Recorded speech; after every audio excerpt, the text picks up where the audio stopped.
All right. Hello, everyone. Welcome to HPL Seminar. Today, it's my pleasure to introduce our speaker, Taylor Bader. He's a first-year PhD student in medical sciences. He's supervised by Dr. Tony Dufour and Dr. Ganesh Swamy.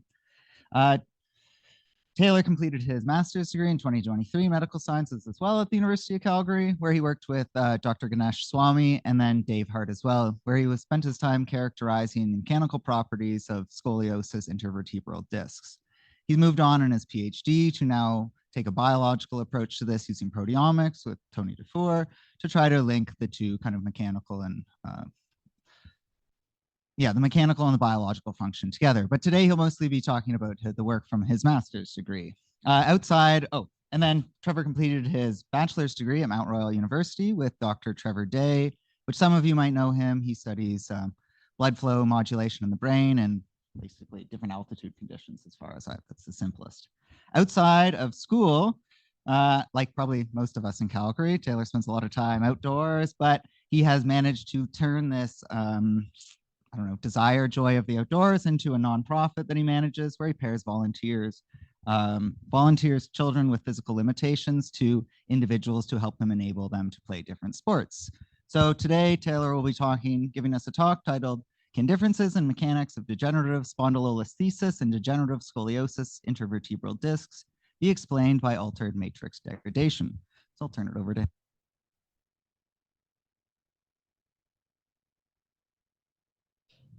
Okay, thank you everyone for attending. So I'll just jump right into it here. So the intervertebral discs are the primary connection between the vertebral bodies of our spine. There's multiple components to them. They're quite highly organized. I like to think of the analogy of a car tire, where on the outside you have this annulus fibrosus, and that's the tensile portion of the disc, while the inner nucleus pulposus is more of the air of that tire. Together, they work together to absorb the compressive forces, distributing it through the spine, as well as allowing for small amounts of movements between each of those vertebral bodies. Now, again, this is a very highly organized structure where the annulus fibrosus is consisting of multiple different lamellae, multiple layers. They're 30 degrees from the transal plane and alternating between each of them as well, too. So it's kind of a tree structure almost. You see differences within the collagen network as well too, with more collagen 1 providing that tensile strength on the outer portions, while collagen 2 as well as proteoglycans make up the inner portions of that disc, creating a hydrophilic area to absorb more water, again distributing those compressive forces. Now, an interesting note of it too is that this is the largest avascular tissue in the human body, which contributes to it having poor regenerative properties. This leads me to intervertebral disc degeneration. Unfortunately, as we age, these discs begin to break down, or about 40% of individuals will show changes within these discs by the time they're 30, and then 80% of us will have changes to our discs when we're 50 or older. Now, this doesn't necessarily mean degeneration, or degeneration is characterized as advanced signs of aging, so progression of this with structural failure. Now, this can potentially lead to debilitating pain. Now, clinically, this is characterized using T2-weighted MRIs, where we see on the Fearman grade here, which gives a score between 1 and 8. We first see a loss of distinction between that nucleus pulposus and annulus fibrosus, where the inner white portion there is that nucleus. And then we also see a reduction in disc height. So a dramatic difference from a young, healthy disc here to someone older, where it's nearly bone on bone between these vertebral bodies, which you can imagine is quite debilitating. Now, past this, associated with this degeneration is spinal deformities of the spine as well. Again, there's intervertebral disc degeneration, that reduction in disc height, which can impinge the nerves coming out of your spinal column. And then there's other conditions as well too, including degenerative spondylolisthesis. This is the forward slippage of one vertebrae in front of another, which again, you can imagine being quite painful. This predominantly occurs in women, with 60% of surgeries being performed on women. And then degenerative scoliosis, again, largely affecting women. And this is the coronal translation of these vertebral bodies, where we see an S-shaped spine, and these vertebral bodies are translating left and right. Now, why degeneration and why deformity occurs in some patients and not others is not well understood. Just to give a bit more of an oversight too of these surgeries, this is a patient that I collected from my supervisor. where they had a previous fusion at the lower portion of their spine there. But then because of that scoliotic curve, which you can see on the first image, they needed to get their whole spine fused. And not to drill the point home here, but it's quite invasive surgery where they're really fusing most of the spine together. And you can imagine that being quite invasive. So this brings us to my study, where we're looking at the mechanical properties of that annulus fibrosus, the outer portion of that disc, from these degenerative spondylolisthesis and degenerative scoliosis patients to see if there's any reduction in the shear properties of it. I have two primary aims with this mechanical side of things. We're measuring the viscoelastic and elastic properties of the annulus fibrosus, and then characterizing the structural organization, again, of that annulus fibrosis. So this brings us to my tissue collection. So on the top left there, I have an example of a normal or healthy disc that I collected from an organ donor. You can see quite a large section of it. Now from the surgeries, we collect smaller pieces where their incisions are a bit smaller. They're approaching it either anteriorly or left. We're able to get actually quite large portions of tissue of this disc, where we can see a lateral sample there about a centimeter or two. And then anterior samples, we can get almost 5 millimeters of this disc tissue, which is, 5 centimeters, which is really huge. So again, we're primarily looking at this outer annulus fibrosus, the outer portion of that disc. Now from those samples that I collected from the operating room, I made either 5 millimeter cubes. I made multiple of them, which I'll cover in a second here, or I'd also freeze some of that sample too, which was great because now I'm starting a PhD and I can use those frozen samples and kind of get a head start there. Now these 5 millimeter cubes, I would shear to 10% strain, and this would be mimicking what a healthy individual would experience when we see that movement of the vertebral bodies. Past that, I would take these same cubes and then image them using optical coherence tomography or OCT scanning. This is basically ultrasound, but you're using light instead, allowing me to see a little bit of the 3D structure of it. And then lastly, again, the same cube, I would then perform histology on. So looking at some of the shear results here, first going on the methods of it. So again, I'm collecting a small portion, in this case, the anterior portion of that disc, and I would mount it similar to how it would be in the spine, where I have the superior and inferior surfaces glued to these clamps. And thanks to Brent Edwards, he donated a Bose to us as well too. So I was able to test 2 discs at the same time, or 2 samples from a disc at the same time. So I'd shear one going left and right. This would be mimicking scoliosis, or I'd shear another one where it'd be going anterior, posterior, mimicking spondylolisthesis. So again, I'm mimicking basically the translation that we see in these deformity patients. From that, again, I performed a 10% shear strain. The protocol took about an hour and a half, where I'd have a 15-minute relaxation points.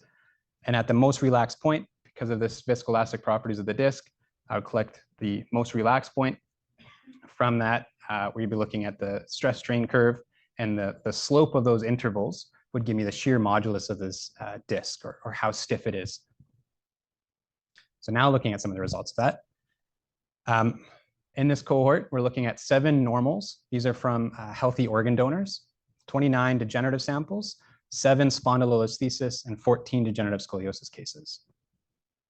Now, some of the demographics of these patients, age-wise, we see an increase from our normals to our degenerative to our deformity cases, which is something to consider in our discussion today. Sex-wise, overall, it's kind of an even distribution between the two, which isn't representative of the actual conditions, where, again, these are primarily affecting women. Fearman grades, this is, again, that MRI score, quite similar between the degenerative and surgical samples. And then levels-wise, a lot of these surgeries, it's much easier to get larger samples. So I'm looking at the lower levels of the spine, L4-5, L5-S1.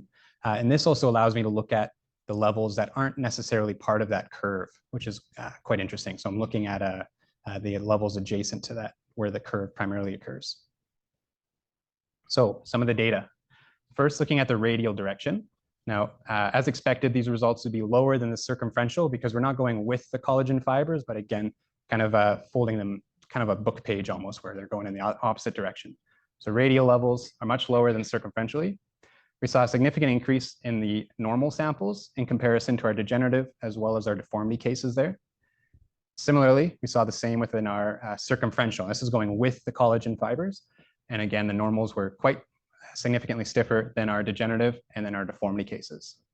Now, I'm still actually collecting some of these cases to round this up, but I'm hoping to compare my degenerative and my degenerative scoliosis with more even numbers, because there is a trend there where we're seeing about half of the shear modulus within the degenerative scoliosis in comparison to those degenerative cases. And these are both surgical patients, but some have that deformity and some don't. So past this, again, I take that same sample that's mounted between those two clamps, but being that it's glued in, I'd have to use a scalpel and cut it off. So then I'm looking at just that middle portion of that 5 millimeter cube that I initially had from these patients. From that, I would then immediately scan it using optical coherence tomography. This is after the mechanics, but it allows me to look at the structure of the exact same portion of that disc that I performed those shear strain method measurements on. And lastly, I then embedded it for histology, which I'll also share today. So first, looking at the tissue scoring. These are two of those 5 millimeter cubes. First, on the left, I have a normal sample. This is from a 32-year-old donor where we had a shear modulus of 241, so quite stiff. Comparing that to a degenerative scoliosis tissue, this is from a 61-year-old female. You can see quite a bit of remodeling occurring between these two cases. This one had a shear modulus of 8, so quite different characteristically. For our histology scoring, we looked at extracellular matrix, basically scoring the whole tissue between 0 and 3, looking at differences in cellularity, and then also looking at lesions, which is just following a recent publication scoring these samples. Just highlighting some of the differences. This is what a normal cellularity within the healthy sample there would look like. Just zooming in again on the extracellular matrix here, you can see it's really not that organized at all. While in the healthy sample, these collagen bundles are nicely layered. In the surgical patient there, they're just going in any direction really. And then changes in cellularity too. I still haven't worked on this too much yet. I'm presuming potentially macrophage or some other cells in there that might be changing some of this tissue. So some of the results from this histology scoring. This is a smaller subset. I need to continue expanding it. This we're only looking at 2 normals, 27 degenerative, 6 spondylolisthesis, and then 17 degenerative scoliosis samples. Being that they're still early days, I haven't compared between groups yet, but instead I just did a overall scoring of it. So first looking at the circumferential shear strain and comparing that to the histology score, where again, they're getting a score between 0 and 9 based on how degenerated the histology looked. There's a couple other conditions there, but we can ignore those for now. But we found a fairly strong correlation between the circumferential shear modulus and that histology score. Less so in the radial, wasn't significant between that radial shear modulus and the histology score again there. So now moving on to their lamellae. So this would be a sample that I just caught out of the clamps, and then I'm using this optical coherence tomography scanner. And what this does is it scans that tissue it can see on the top left and produces a black and white ultrasound scan, basically, where I'm able to see those lamellae a bit more clearly. Now, the advantage of doing this is that we can then train an algorithm that could measure the lamellar thickness of these samples. Now, it wasn't totally able to do it itself. I needed to prompt it to where these lines were. So by doing that, I had 2 independent reviewers look at these images and just say, this is a line, this is a lamellae, this isn't.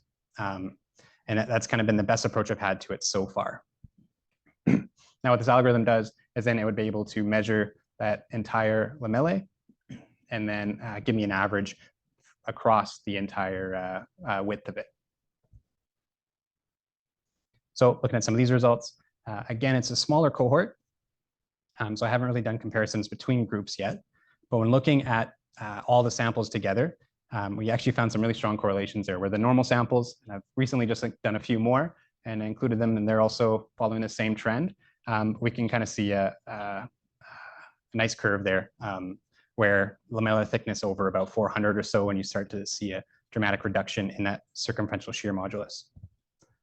Similarly, there was a trend as well too with the lamellar thickness and the radial shear modulus. So with a PhD, kind of feels like building a pyramid a little bit, where it's a bit overwhelming, but also really fun. Maybe building pyramids is fun. But what I'm really hoping to do is use this function data as the base of it. And that is the backbone for further research into the structure, which I presented a bit here today. And now I'm hoping to discuss a little bit of the composition of these samples as well, too. So again, an advantage of starting my master's, finishing it, and now doing my PhD here is I've collected a large cohort of samples where I have 9 healthy samples, 45 degenerative, 21 spondylolisthesis, and 18 scoliosis. So almost 100 samples frozen within our biobank. Now for my pilot data set, that I'm performing proteomics on, we're looking at a smaller cohort again, 8, 8, 9, and 13, with similar age and sex distributions to what my previous 2 methods were. So in this second part of the project, we're hypothesizing that degenerative scoliosis and spondylolisthesis intervertebral discs exhibit extracellular matrix exhibit loss of extracellular matrix integrity due to excessive degeneration by protease within this annulus fibrosus. So really getting the biology side of things. I have 3 primary aims, the first of which is to characterize the normal and degenerative annulus fibrosis proteome profiles. Secondly, would be to compare degenerative spondylolisthesis and scoliosis proteomes, as well as degradomes, which I'll cover in a second here, and then correlate the proteome with, again, some of that mechanical and structural data, hopefully. So for this methods, again, we're looking at the annulus fibrosis samples, and these samples were snap frozen right outside of the operating room, where then I would then perform protein extraction. Now I followed 2 different protocols, the first of which is called shotgun proteomics. And with this, we're using trypsin to break down that protein into smaller peptide segments. And that allows me to see just what proteins are in there based on those different peptide segments. So basically looking at the entire proteome or proteins within that sample. At the same time, we also performed a protocol called TAILS, a terminal amine isotopic labeling of substrate.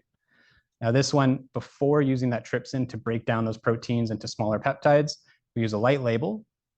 And this would allow us to only see proteins that are being degraded within the actual tissue prior to us using the trypsin to break it down. So it's allowing us to see what proteins are potentially being activated or degraded within the tissue.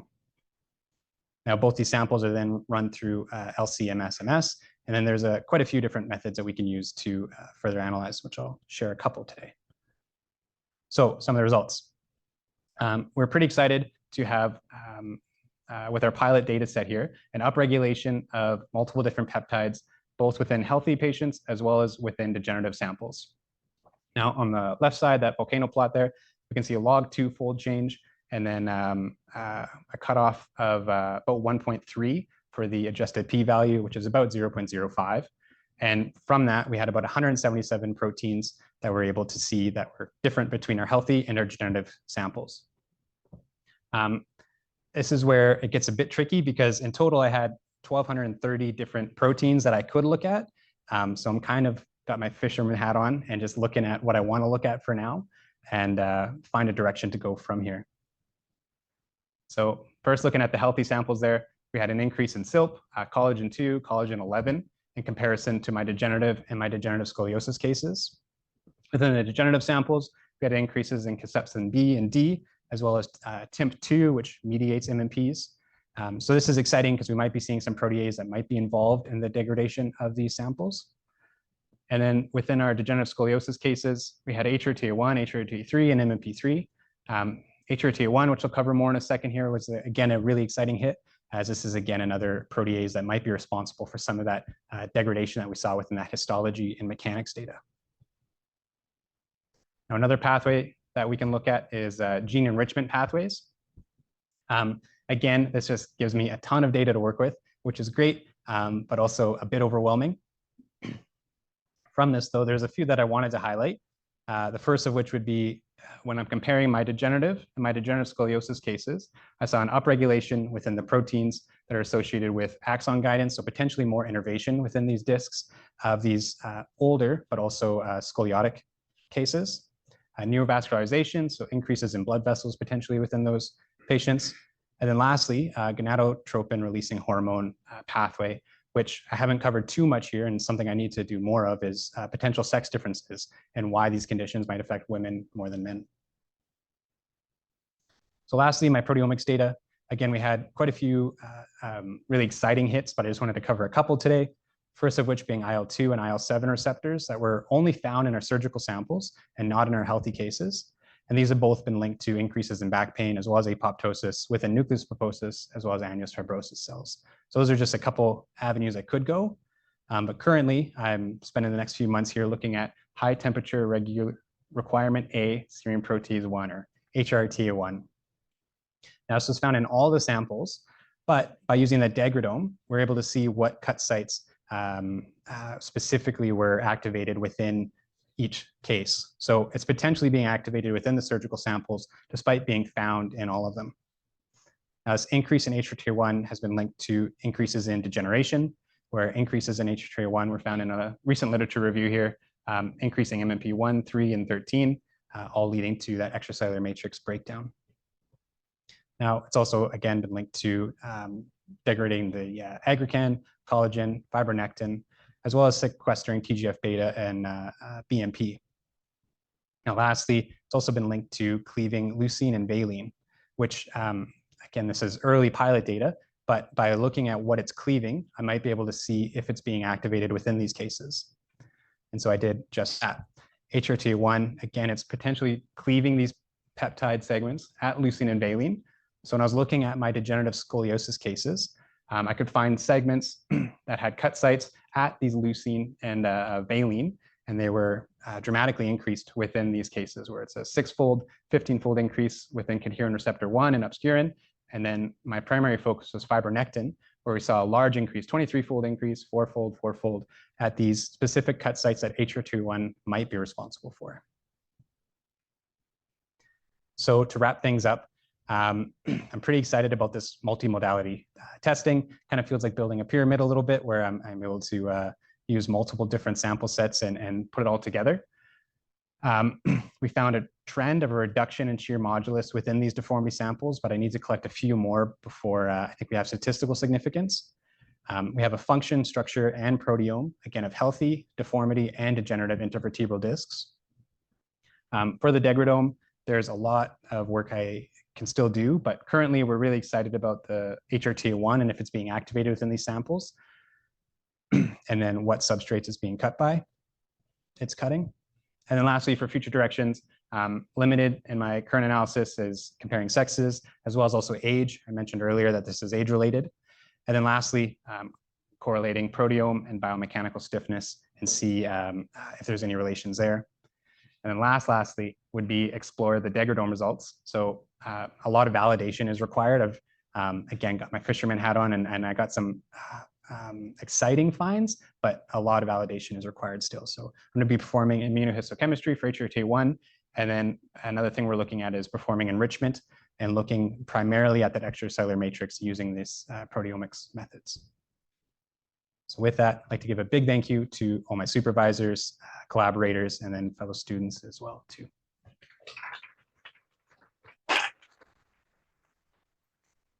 Like the presentation, does anyone have any questions? Andrew? So for your mechanical testing and your proteomics, are a lot of those samples from the same person in both groups, or are they separate? Yeah. So again, I'm able to freeze those samples and perform mechanics. I got a large enough sample, I can do both. So yeah, from the same disk, just adjacent to each other.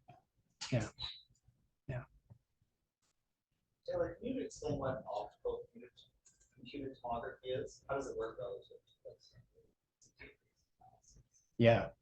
So it's again, I think the best analogy is ultrasound, where it's shining light in, and because my tissue is so dense, it's not actually able to capture. It should be able to capture a 3D image of it, but it's shining light in, and then based on how much of it is being reflected or refracted back, it gives you an image based on that.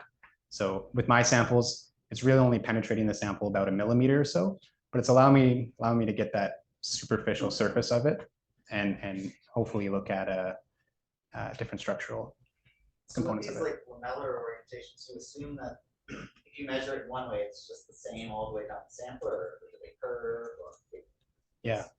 Yeah, because the lamellae are so organized, they're kind of pointing in multiple different directions, the collagen bundles are. So yeah, it is providing me with that light, dark, asymmetry within the different layers and allow me to see potential structure there. And so each of the layers is the same on 30 degree, but they're just kind of crisscrossed. Yeah. Is that loaded or unloaded? That's a good question, actually. I don't know how much it would change.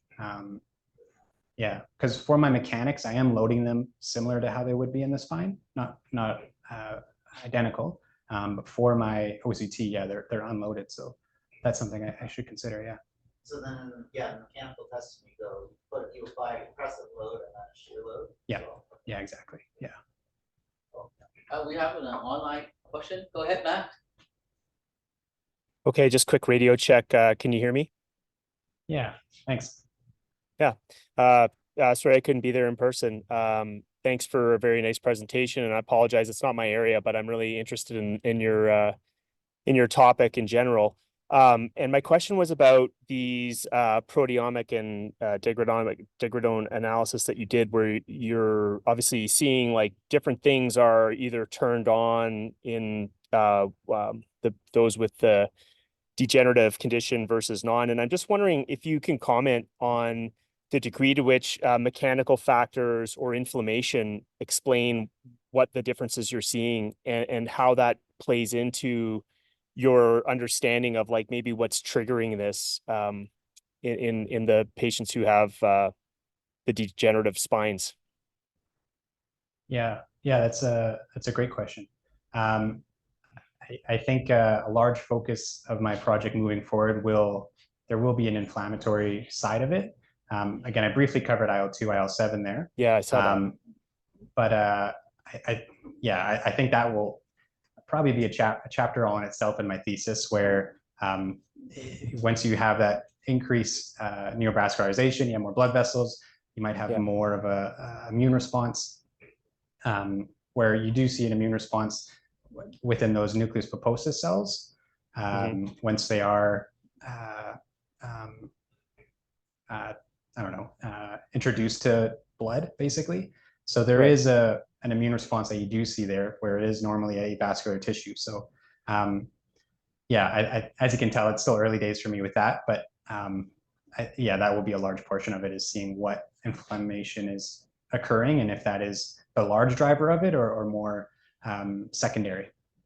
Yeah, and I mean, I guess can you just like in a short amount of time here, just sort of explain what the current paradigm is in your area of research? Like, are researchers trying to explain these degenerative conditions as a function of like tissues getting old and mechanically intolerant, or mechanical loadings causing the problem, or like your data maybe suggests, is there like a chicken and egg where the inflammation might be causing the problem, or is the inflammation coming secondary, do you think, if you just had to take a guess?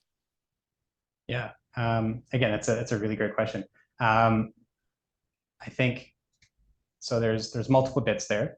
I think with deformity, it's really difficult to develop different studies for it, because these deformities are predominantly human conditions.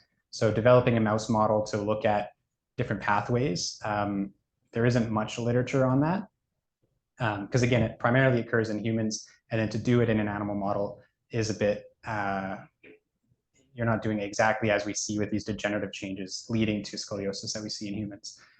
So with deformity, it's still trying to figure out, is it a loss of integrity of these connective tissues of the discs? Is what I'm currently hypothesizing would be a disc change, but it could also be muscles or ligaments or other contributing factors to it. And then when it comes to degeneration, it's a lot of the research is really trying to increase that hydration within the samples and maintain that compressive force. There hasn't really been too much research on the shear properties of it. So my findings here are actually quite novel with the normal and degenerative and that decrease in shear stiffness. So I need to do more reading on exactly what might be causing that reduction. Yeah, I don't think it's really been well explained yet. Thank you. Hopefully that answered your question. Yeah, it was great. We'll go Tori and then. I was just curious because you said you were like loading in the shear at like, was it 10%? Yeah. For healthy adults, like that's what they see. Is it different in the different conditions? Like what the average person would see, like in a degenerative condition, like would it be more? Yeah, shear? yeah, totally. Yeah, actually what I did is, so I have 10% as my data I was sharing there, but I also did it up to 40% as well too afterwards, because I'm sure you could see there some of the degenerative samples would maintain basically 0 kilopascals. So at 10% it wasn't enough to even get a response. So I had to perform 40% shear, which for any healthy spine would be way too much, but that's when I could see some differences there. So I do have 10% and 40% results. They followed similar trends though overall. So yeah. Andrew and then. So for your shear testing, how much compressive load? Yeah, I did 10%. So those 5mm cubes, I used the clamps and clamped them down to 4.5 millimeters.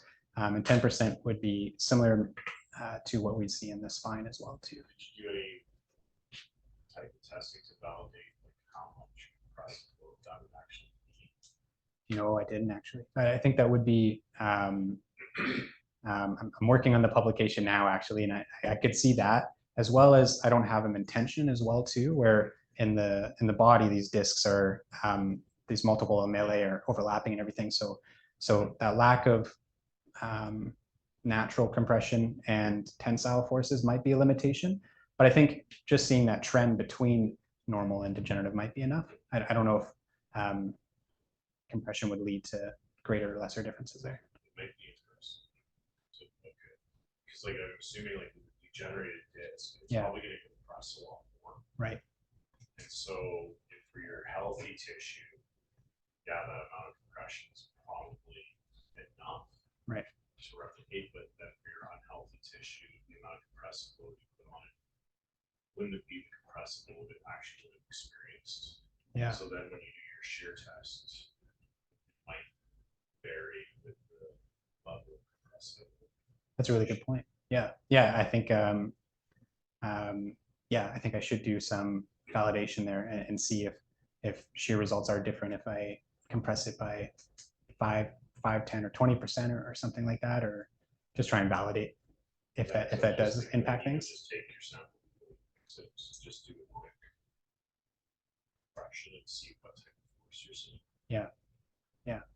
Great point. Thank you. Yeah. Just because you have all the people's body masses, how much right that person experienced at that region.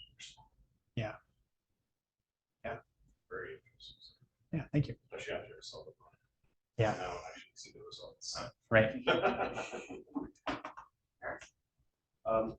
You have a slide where the healthy and the I don't know, experimental groups, the results are quite different. Yeah.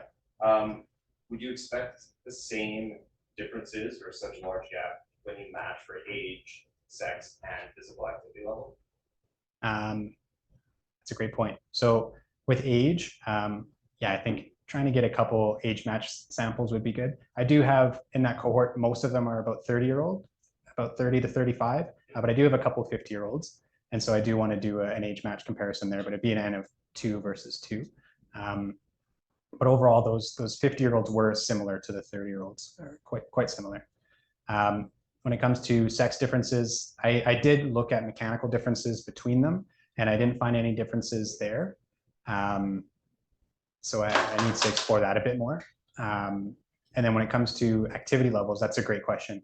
I think there's a lot of things I could explore with that. So that definitely being one of them. BMI wasn't a big impact with these, but looking at BMI would be something as well too. And then with that and sex differences as well too. So parity or how many children they might have had or anything, I think also could be different secondary factors that I should look at when thinking of that. Okay, another question. when in those, when you show the 5 to 8 levels of degradation, at the end, like at the beginning, you don't really see anything of the vertebral end plates, but Yeah. then as you get to like really disease states, you do. So why does that happen? Why does the degradation, I guess? Sorry, so at early stages, you see the, Yeah, like it's just like you get this thinning of the vertebral body, Yeah. but there the vertebral disc, and then at that like grade 8 stage, you have Right. really kind of, you know, Oh. complete destruction of the end plates of the vertebral bodies. So Yeah. why does that happen just there, not all the way along? Like it doesn't seem like they're occurring at the same tempo. Yeah, that's a great question. I don't know if I have a solid answer for that one. I think we see the discs where they first degenerate, where you see that loss of distinction between nucleus and annulus. So then I think that could lead to changes in how that disc is distributing those compressive forces. I don't know if that would lead to changes in how that bone is then being loaded as well too, which might lead to some bone remodeling occurring simultaneously. But I don't actually know exactly. So that's a great question. So it's that inner ring that separates the nucleus pulposus from the annulus fibers that seems to degrade first, and then basically can't distinct, but they don't have distinct. Yeah. So you actually see the remodeling of the annulus, where now the annulus is also being compressed, where normally it's that nucleus being compressed and then the annulus is containing it. And that's where you'll see a disc herniation, right? So we have a puncture or a tear in that annulus and the nucleus be bulging out. So that nucleus is what's absorbing the compressive forces. But as it degrades, now that annulus is being compressed. And that whole change in environment could lead to the degeneration as well too, right? And is there like, so I wonder, someone must have done a finite element modeling study of this, so that, you know, is the strains the highest right next to the nucleus pulposus, and they're lower as you go out to the lamellae if you're just looking at compression or something? Yeah, there's a lot of compressive work, but actually, to my knowledge, there's only like 2 or 3 other shear strain studies of the annulus fibrosus specifically, and the current knowledge actually is that degenerative samples get stiffer than normal. So I'm seeing a dramatic difference in that. So I'm actually kind of going against the literature a little bit, and that's where we want these big ends to really get our point across. But yeah. Thank you for the thought. I am wondering about the differences between spine levels. You know, I am wondering, do you use different levels or just one number?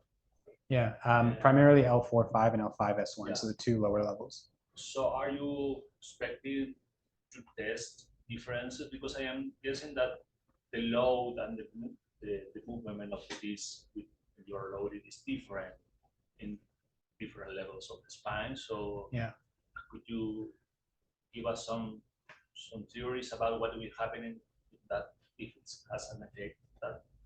Yeah, that's a great question, and that's where I think collecting such a large sample set has been really good.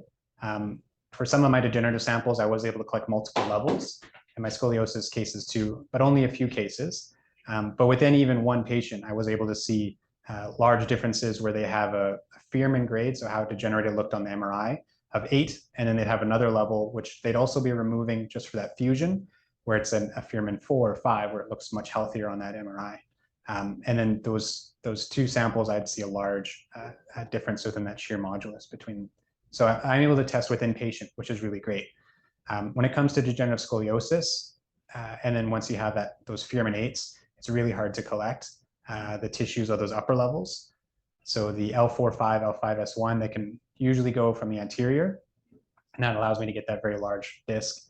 As you go up, and that surgical case I showed where they're fusing all the way up to the thoracic spine, their incisions are quite small, and the samples I get are much smaller. So I chose 5mm cubes to try and include as many as possible, but I don't think I really could test many of the upper, probably where the apex of that scoliotic curve would be. So that's kind of a limitation of the 5mm cubes, but that was kind of the best middle ground I could find. It would be really interesting to look at say that apex of the curve, because right now I'm looking at the bottom where most of the translation is occurring a few levels up, like L2, 3.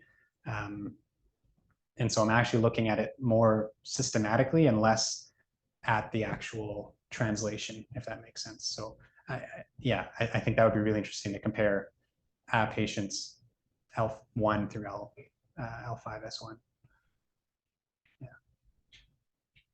Do we have any other questions for Taylor? For what? Nope. No? All right, well, let's thank our speaker again.